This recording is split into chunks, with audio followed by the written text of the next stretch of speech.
Hello guys, may bagong update si Pixel kagabi, no? Yung sa orders dito sa Box Galore.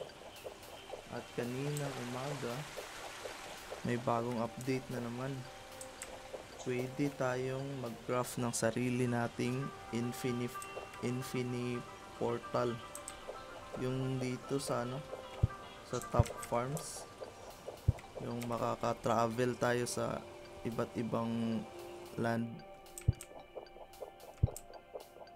Ito guys, pwede tayong mag-craft ng maliit na ganito. At paano i-craft yun? Need natin ng magnifying glass. So kunin muna natin yung magnifying glass natin, no?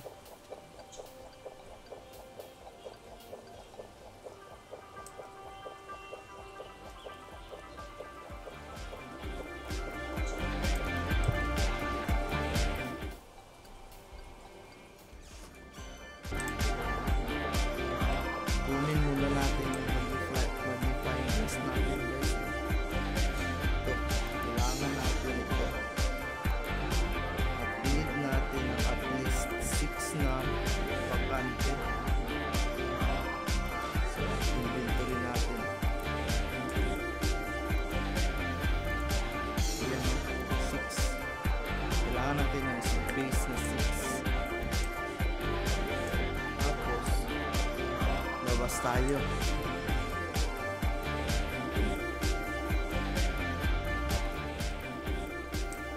Pumunta lang tayo dito sa taas guys, dun sa may pond, dito sa may pond. At gagamitin natin yung magnifying glass dito sa mga dots, itong mga dots. Kita nyo ba to guys? Yan, click natin yan. Yun, may isa, diba?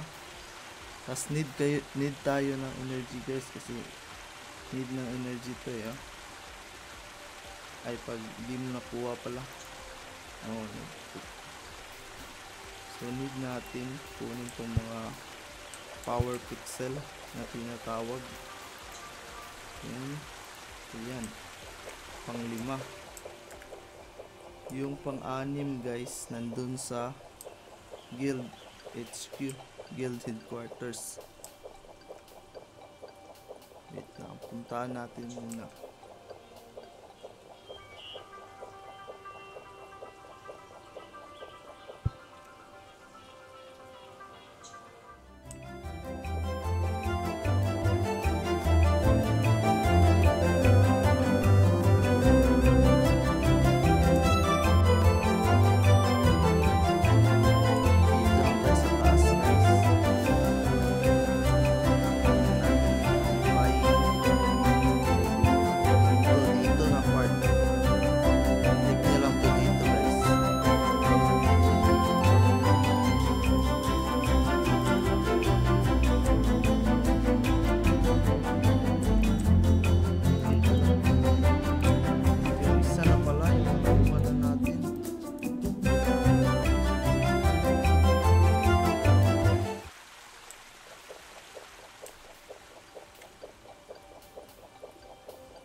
Tapos pag nakuha na natin tong 5 guys, dun pala yung sa guild HQ yung magnifying makukuha.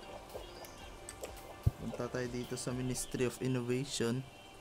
Pasok lang tayo dito guys. At pag napapansin nyo, nandito si Barney, no?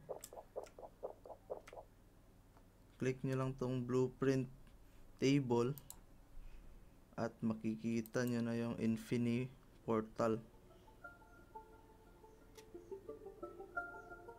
Craft natin. Boom, 30 seconds lang. Dun pala sa guild HQ guys, dun pala makikita yung magnifying glass.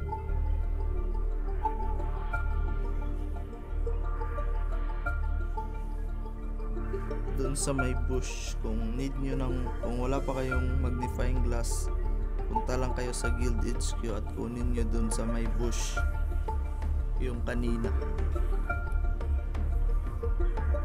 Ito na, na-craft na guys. Boom. Yan, infinite portal. Pwede nating ilagay sa spec natin para doon na tayo mag-travel kung saan tayo pumunta ng mga land. Ito.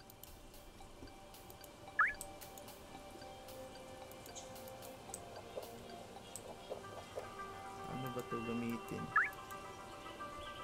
Ay, yun. Gamitin pala. Wala.